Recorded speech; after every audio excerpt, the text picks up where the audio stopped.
Los Hechos de los Apóstoles, capítulo 1. Teófilo, en mi primer libro te relaté todo lo que Jesús comenzó a hacer y a enseñar, hasta el día que fue llevado al cielo, después de haberles dado a sus apóstoles escogidos instrucciones adicionales por medio del Espíritu Santo.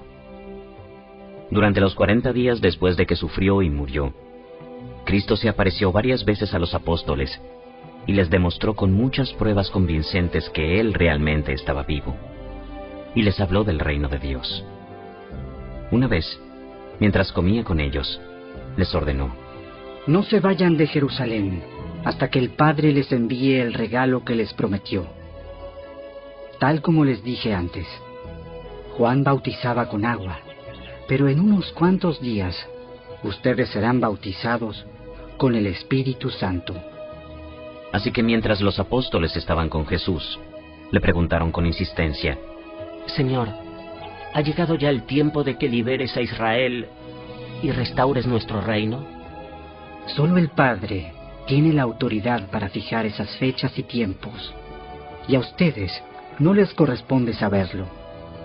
Pero recibirán poder cuando el Espíritu Santo descienda sobre ustedes, y serán mis testigos, y le hablarán a la gente acerca de mí en todas partes, en Jerusalén, por toda Judea, en Samaria y hasta los lugares más lejanos de la tierra.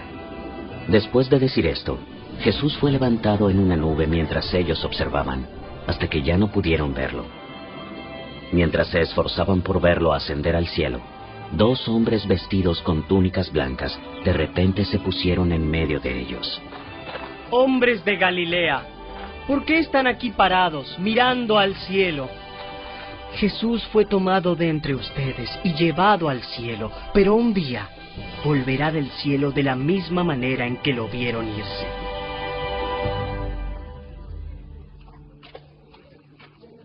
Después los apóstoles regresaron del Monte de los Olivos a Jerusalén, a 1 kilómetro de distancia.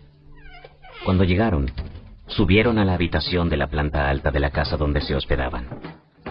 Estos son los nombres de los que estaban presentes: Pedro, Juan, Santiago, Andrés, Felipe, Tomás, Bartolomé, Mateo, Santiago, hijo de Alfeo, Simón, el celote, y Judas, hijo de Santiago.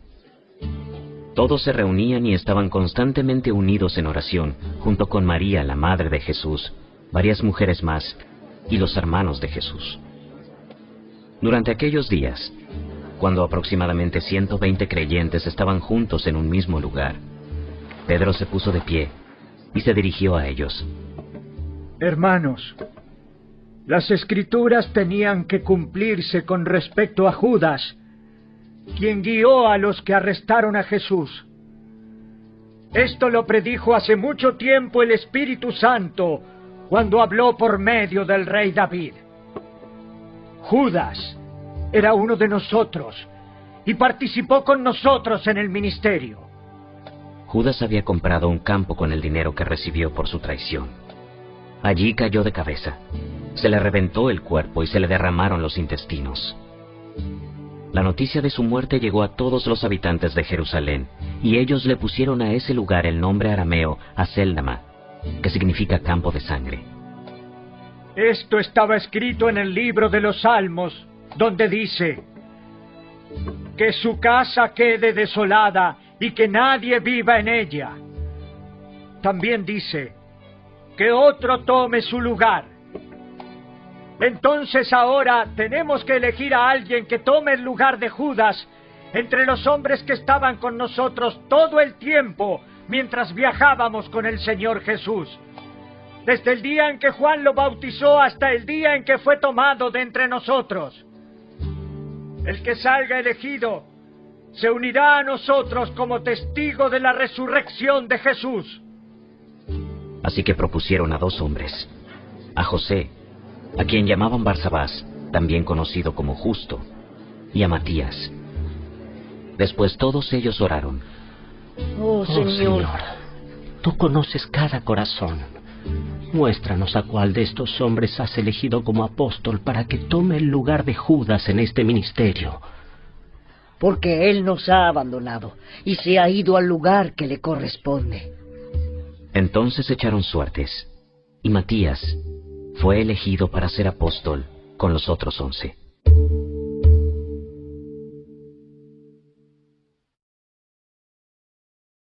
Capítulo 2. El día de Pentecostés, todos los creyentes estaban reunidos en un mismo lugar. De repente, se oyó un ruido desde el cielo parecido al estruendo de un viento fuerte e impetuoso que llenó la casa donde estaban sentados. Luego, algo parecido a unas llamas o lenguas de fuego aparecieron y se posaron sobre cada uno de ellos. Y todos los presentes fueron llenos del Espíritu Santo y comenzaron a hablar en otros idiomas, conforme el Espíritu Santo les daba esa capacidad. En esa ocasión, había judíos devotos de todas las naciones que vivían en Jerusalén. Cuando oyeron el fuerte ruido, todos llegaron corriendo y quedaron desconcertados al escuchar sus propios idiomas hablados por los creyentes. Estaban totalmente asombrados. ¿Cómo puede ser? Todas estas personas son de Galilea, y aún así las oímos hablar en nuestra lengua materna. Aquí estamos nosotros, partos, medos, elamitas, gente de Mesopotamia, Judea, Capadocia, Ponto, de la provincia de Asia, de Frigia, Panfilia, Egipto y de las áreas de Libia alrededor de Cirene, visitantes de Roma, tanto judíos como convertidos al judaísmo, cretenses y árabes.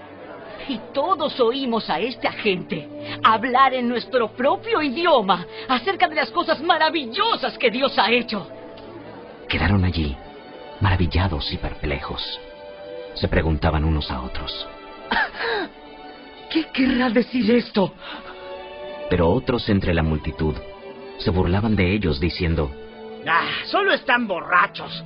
Eso es todo. Entonces Pedro dio un paso adelante, junto con los otros 11 apóstoles, y gritó a la multitud: Escuchen con atención, todos ustedes, compatriotas judíos y residentes de Jerusalén, no se equivoquen. Estas personas no están borrachas como algunos de ustedes suponen. Las 9 de la mañana es demasiado temprano para emborracharse. No, lo que ustedes ven es lo que el profeta Joel predijo hace mucho tiempo. En los últimos días, dice Dios, derramaré mi espíritu sobre toda la gente. Sus hijos e hijas profetizarán. Sus jóvenes tendrán visiones y sus ancianos tendrán sueños. En esos días derramaré mi espíritu aún sobre mis siervos, hombres y mujeres por igual, y profetizarán. Y haré maravillas arriba en los cielos y señales abajo en la tierra: sangre, fuego y nubes de humo. El sol se oscurecerá y la luna se pondrá roja como la sangre antes de que llegue el grande y glorioso día del Señor. Pero todo el que invoque el nombre del Señor será salvo. Pueblo de Israel, escucha. Dios públicamente aprobó a Jesús de Nazaret al hacer milagros poderosos, maravillas y señales por medio de él, como ustedes bien saben. Pero Dios sabía lo que iba a suceder, y su plan predeterminado se llevó a cabo cuando Jesús fue traicionado. Con la ayuda de gentiles sin ley, ustedes lo clavaron en la cruz y lo mataron. Pero Dios lo liberó de los terrores de la muerte y lo volvió a la vida, pues la muerte no pudo retenerlo bajo su dominio. El rey David dijo lo siguiente acerca de él: Veo que el Señor siempre está conmigo. No seré sacudido porque Él está aquí, a mi lado. Con razón mi corazón está contento y mi lengua grita sus alabanzas. Mi cuerpo descansa en esperanza, pues tú no dejarás mi alma entre los muertos, ni permitirás que tu santo se pudra en la tumba. Me has mostrado el camino de la vida y me llenarás con la alegría de tu presencia. Queridos hermanos, piensen en esto. Pueden estar seguros de que el patriarca David no se refería a sí mismo, porque él murió, fue enterrado y su tumba está todavía aquí entre nosotros. Pero él era un profeta y sabía que Dios había prometido mediante un juramento que uno de los propios descendientes de David se sentaría en su trono. David estaba mirando hacia el futuro y hablaba de la resurrección del Mesías. Él decía que Dios no lo dejaría entre los muertos, ni permitiría que su cuerpo se pudriera en la tumba. Dios levantó a Jesús de los muertos, y de esto todos nosotros somos testigos. Ahora Él ha sido exaltado al lugar de más alto honor en el cielo, a la derecha de Dios. Y el Padre, según lo había prometido, le dio el Espíritu Santo para que lo derramara sobre nosotros, tal como ustedes lo ven y lo oyen hoy. Pues David nunca ascendió al cielo. Sin embargo, dijo: El Señor le dijo a mi Señor: siéntate en el lugar de honor a mi derecha, hasta que humille a tus enemigos y los ponga por debajo de tus pies.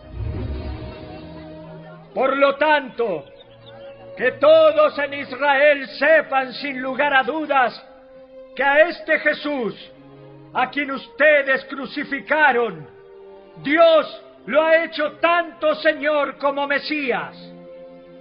Las palabras de Pedro traspasaron el corazón de ellos, quienes le dijeron a él y a los demás apóstoles: Hermanos, ¿qué debemos hacer?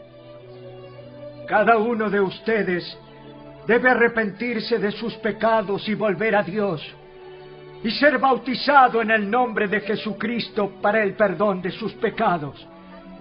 Entonces recibirán el regalo del Espíritu Santo.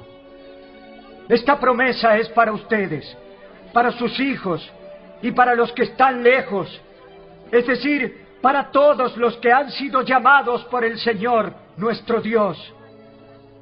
Entonces Pedro siguió predicando por largo rato y les rogaba con insistencia a todos sus oyentes: ¡sálvense de esta generación perversa! Los que creyeron lo que Pedro dijo fueron bautizados y sumados a la iglesia en ese mismo día, como 3,000 en total. Todos los creyentes se dedicaban a las enseñanzas de los apóstoles, a la comunión fraternal, a participar juntos en las comidas, entre ellas la cena del Señor, y a la oración. Un profundo temor reverente vino sobre todos ellos, y los apóstoles realizaban muchas señales milagrosas y maravillas. Todos los creyentes se reunían en un mismo lugar y compartían todo lo que tenían. Vendían sus propiedades y posesiones y compartían el dinero con aquellos en necesidad. Adoraban juntos en el templo cada día, se reunían en casas para la cena del Señor y compartían sus comidas con gran gozo y generosidad. Todo el tiempo alabando a Dios y disfrutando de la buena voluntad de toda la gente. Y cada día, el Señor agregaba a esa comunidad cristiana los que iban siendo salvos.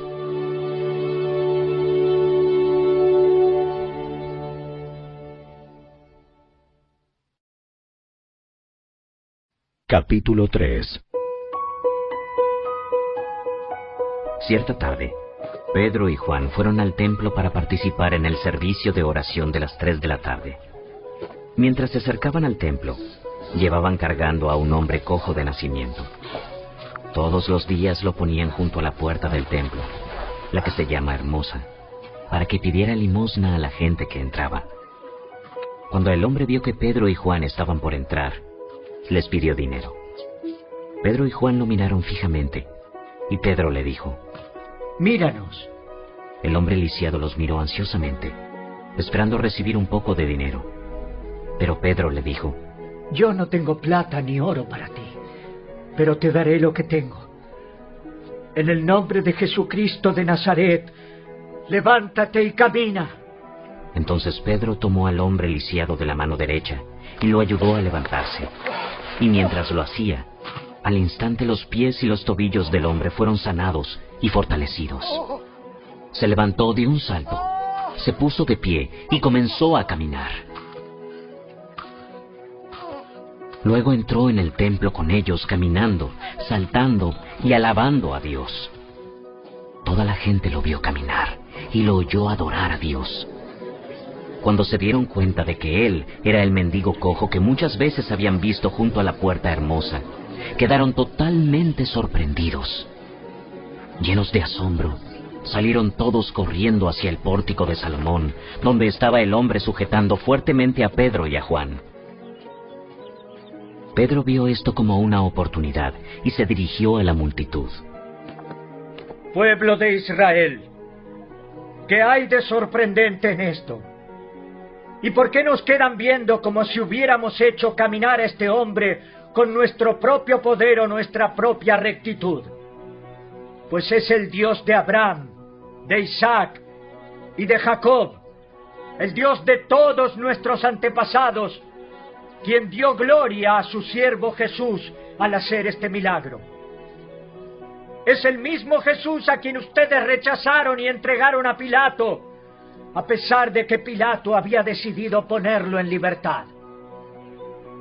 Ustedes rechazaron a ese santo y justo que metió desde hace mucho mediante sus santos profetas.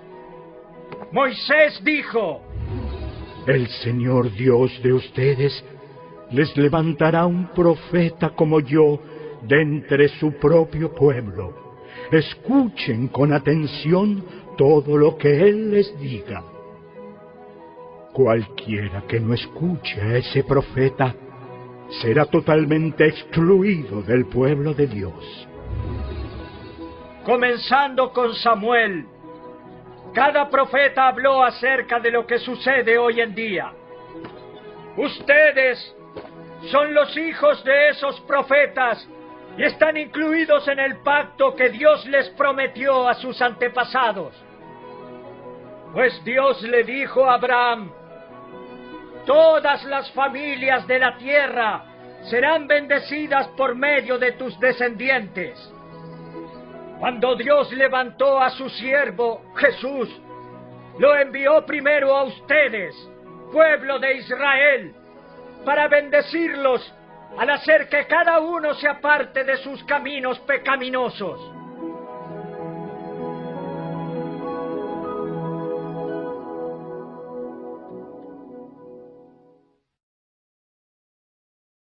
Capítulo 4.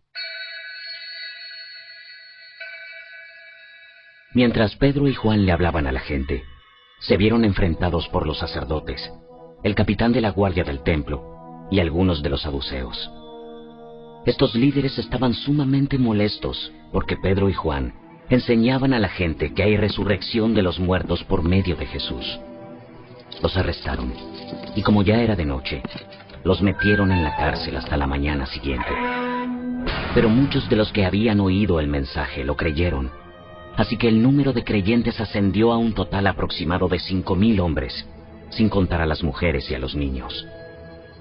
Al día siguiente, el concilio, integrado por todos los gobernantes, ancianos y maestros de la ley religiosa, se reunió en Jerusalén. El sumo sacerdote, Anás, estaba presente junto a Caifás, Juan, Alejandro y otros parientes del sumo sacerdote. Hicieron entrar a los 2 discípulos y les preguntaron: ¿con qué poder o en nombre de quién han hecho esto? Entonces Pedro, lleno del Espíritu Santo, les dijo: Gobernantes y ancianos de nuestro pueblo, ¿nos interrogan hoy por haber hecho una buena obra a un inválido? ¿Quieren saber cómo fue sanado? Déjenme decirles claramente, tanto a ustedes como a todo el pueblo de Israel, que fue sanado por el poderoso nombre de Jesucristo de Nazaret, el hombre a quien ustedes crucificaron, pero a quien Dios levantó de los muertos. Pues es Jesús a quien se refieren las Escrituras cuando dicen: la piedra que ustedes, los constructores, rechazaron, ahora se ha convertido en la piedra principal. En ningún otro hay salvación. Dios no ha dado ningún otro nombre bajo el cielo mediante el cual podamos ser salvos. Los miembros del concilio quedaron asombrados cuando vieron el valor de Pedro y de Juan, porque veían que eran hombres comunes, sin ninguna preparación especial en las Escrituras. También los identificaron como hombres que habían estado con Jesús. Sin embargo, dado que podían ver allí de pie entre ellos al hombre que había sido sanado, no hubo nada que el concilio pudiera decir. Así que les ordenaron a Pedro y a Juan que salieran de la sala del concilio y consultaron entre ellos: ¿qué debemos hacer con estos hombres? No podemos negar que han hecho una señal milagrosa, y todos en Jerusalén ya lo saben. Así que para evitar que sigan divulgando su propaganda aún más, tenemos que advertirles que no vuelvan a hablar con nadie en el nombre de Jesús. Entonces llamaron nuevamente a los apóstoles y les ordenaron que nunca más hablaran ni enseñaran en el nombre de Jesús. Pero Pedro y Juan respondieron: ¿acaso piensan que Dios quiere que los obedezcamos a ustedes en lugar de a Él? Nosotros no podemos dejar de hablar acerca de todo lo que hemos visto y oído. Entonces el concilio los amenazó aún más, pero finalmente los dejaron ir, porque no sabían cómo castigarlos sin desatar un disturbio. Pues todos alababan a Dios por esa señal milagrosa, la sanidad de un hombre que había